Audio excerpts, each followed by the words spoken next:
I'm sure all of you all know that you can buy and sell equities in the secondary market, right? Similarly, you can also buy and sell fixed income bonds in the secondary market, and the price of the bonds in the secondary market go up and down. But today, if I ask you what is the reason why equity prices go up and down, you might have 100 reasons to give me as to why will the price of the stock go up or down. But in the fixed income market, I can tell you 90% of the times, the reason why the price of the bond goes up or down is interest rates. And that is exactly what we are going to discuss in today's video. And I'm going to help you understand how can you really understand when the price of the fixed income will go up and down. Hi guys, my name is Kirtan Shah and I'm the co-founder at Financial Planning Academy. We coach global students to clear CFP, CFA, ACCA UK, CMA US and the CPA US exams. In this video today, like I told you, my entire focus is to help you understand how can you really be able to figure out when is the fixed income market going to be positive and when is the fixed income market going to be negative. So first, let me clear some basics for y'all. Look at a bond as good as a fixed deposit. So how does a fixed deposit ideally work? Fixed deposit is a very simple product where you end up giving, let's say, 100 rupees to the bank. The bank guarantees you, let's say, 6% returns for 5 years. And what happens is you get 6 each year for 5 years and you get your 100 back. This is how a plain vanilla fixed deposit product works, right? This is exactly how a bond also works, right? Say for example, I am Reliance Industries. I want to raise some money from the market. So I go to the market and I tell the market that give me 100 rupees. I'll give you, let's say, 8%, which means every year Reliance Industry pays you 8% for 5 years. And at maturity, Reliance Industry will give you your 100 back.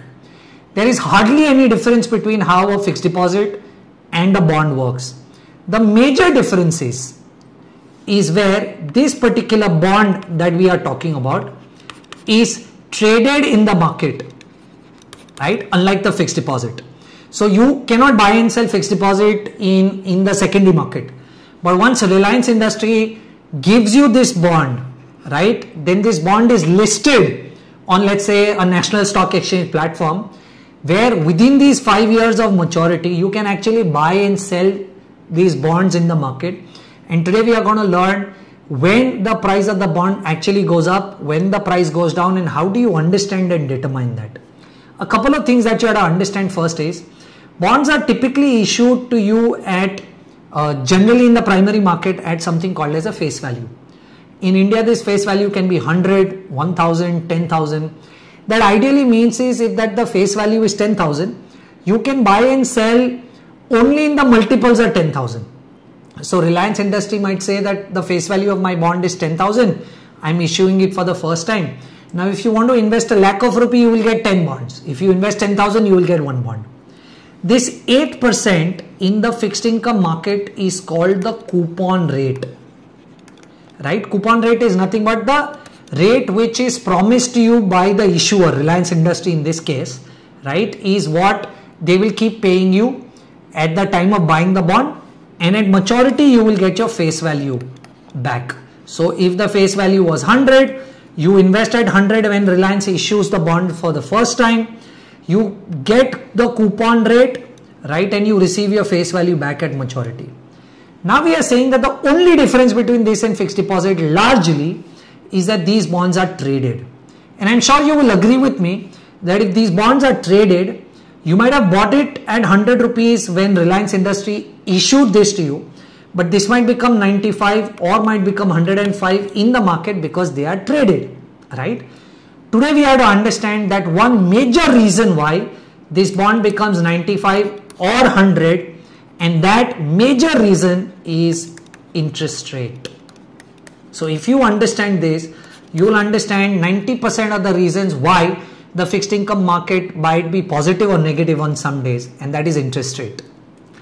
So the relationship is that whenever interest rates in the markets go up, you will typically see the value of the bond fall. So 100 will become 95. And whenever there is an anticipation that interest rates are supposed to go down in the market, you will see that the value of the bond goes up. The 100 rupee bond will become 105. Now let me explain to you why does this happen. Let's say Reliance Industry issued to you a 100 rupee bond, okay, and it promised to you that it will pay you 8% of coupon for 5 years. So we said, how does this bond normally work? Every year you will get 8, right? And at maturity, you will get your 100 back. Now let's say 6 months after this bond is issued, or let's say 1 year after this bond is issued, the market interest rates have gone up. And hence 1 year later, if Reliance Industry wants to issue a new bond, then 1 year later, Reliance Industry will have to issue a new bond for 5 years at probably 9%, because the market interest rates have gone up, and hence now Reliance Industry can't issue bond at 8%. They'll have to pay higher to raise more money from the market. Let's say that higher rate is 9%. Now ask yourself a question. 1 year back when this bond was issued at 8%. Now this bond is listed in the market and hence it is traded and people can buy and sell this bond.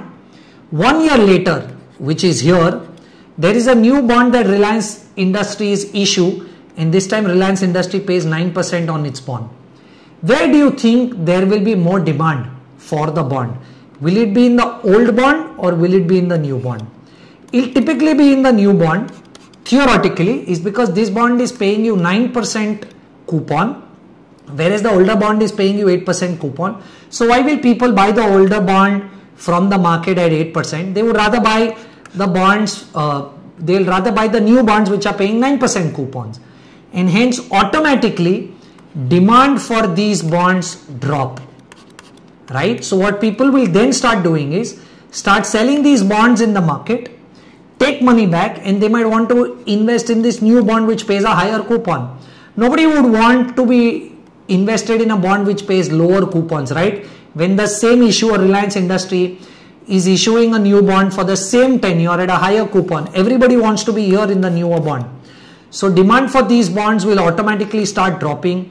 There'll be selling pressure in these bonds, and automatically you will see this 100 rupee bond which was originally issued starts trading at 95 rupees in the market. So what happened?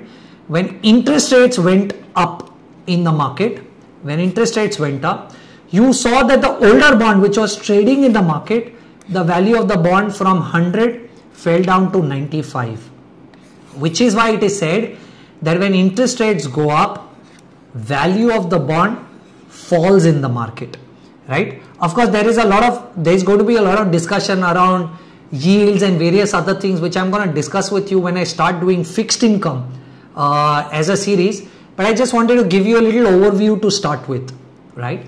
So we are saying when interest rate goes up, the value of the bond falls in the market. Similarly, look at the complete reverse of this. Let's say a bond was issued at 8% by Reliance Industries, and now instead of 9%, interest rates fell in the market after a year. And so when Reliance Industry wanted to issue new bonds, Reliance Industry came out with a 7% bond, right? So Reliance Industry says you invest 100 rupees, I will pay you 7% for 5 years. Now if I ask you a question that 1 year has gone in this bond, a new bond is issued by the same issuer, and now it is paying you 7%. Where will there be more demand? Will the demand be here for the 8% bond which is trading in the market, or the demand will be for the 7% new bond which is issued, not traded as of now? Of course, the demand is going to be for this 8% bond, right? Because it is paying you more coupons. So automatically the demand for this particular bond will go up. Everybody would want to start buying this bond, and suddenly you will see this 100 rupee bond in the market starts trading at 105. Now what happened? Automatically, when the returns or the rate in the market fell, the bond which was trading in the market went up in value, right? So when interest rate goes down, the value of the existingly traded bond goes up. We'll do a very extensive series on fixed income, but currently what I want you to understand is very simple. when interest rates go up, you will see that the value of bonds in the market go down, and you will see the reverse. When interest rates in the markets are falling, you will see value of the bond go up. And this is 90% of the reason why bond value falls up or bond value falls down. So if you want to really understand fixed income, this is the simplest yet the most important equation that you have to understand of what is the relationship between interest rates and bonds, and it is inversely related, which I tried explaining to you through this particular video. Now, if you've not seen the episode 1 of the macroeconomic series, the detail or the link is given to you in the description box. If you all remember, we said that when inflation goes up, we said interest rates will go up, and when interest rate goes up, we said equity market falls. We also said that in the same situation, you will typically see dollar going up and you will see rupee going down. We also understood how in the same situation, gold will also go up, but we said that fixed income is something that we will do in the next episode, which is this episode. So now that you know that interest rates are going to go up, in this equation that we learned in the first episode, you also know that when interest rate goes up, you will see fixed income also going down. And this is your final rule that you will see always applying to the market. Whenever you want to understand how are all markets, equity, fixed income, currency, commodity, going to react, all that you have to pay attention on is just inflation. If you know which direction inflation is going to go, you will know where will equity go, you will know where will currency go, you will know where will commodity go, and now you also know where fixed income will go. I hope this short video has helped you understand the most important relationship between interest rates and the bond market. If you've loved the video, please subscribe, share it with your friends and family on the WhatsApp group, comment, help us improve, let us know what more do you want us to make videos on. Click the bell icon so that you receive notification every time we upload a video. While this series is to make you a better investor, you all know I am also a founder of Kirtan Wealth Advisors. At any point in time you need any professional help in terms of investing, my email ID and all my social media handles across LinkedIn, Twitter and Instagram is given there. Would love to connect with all of y'all. This is Kirtan Shah signing.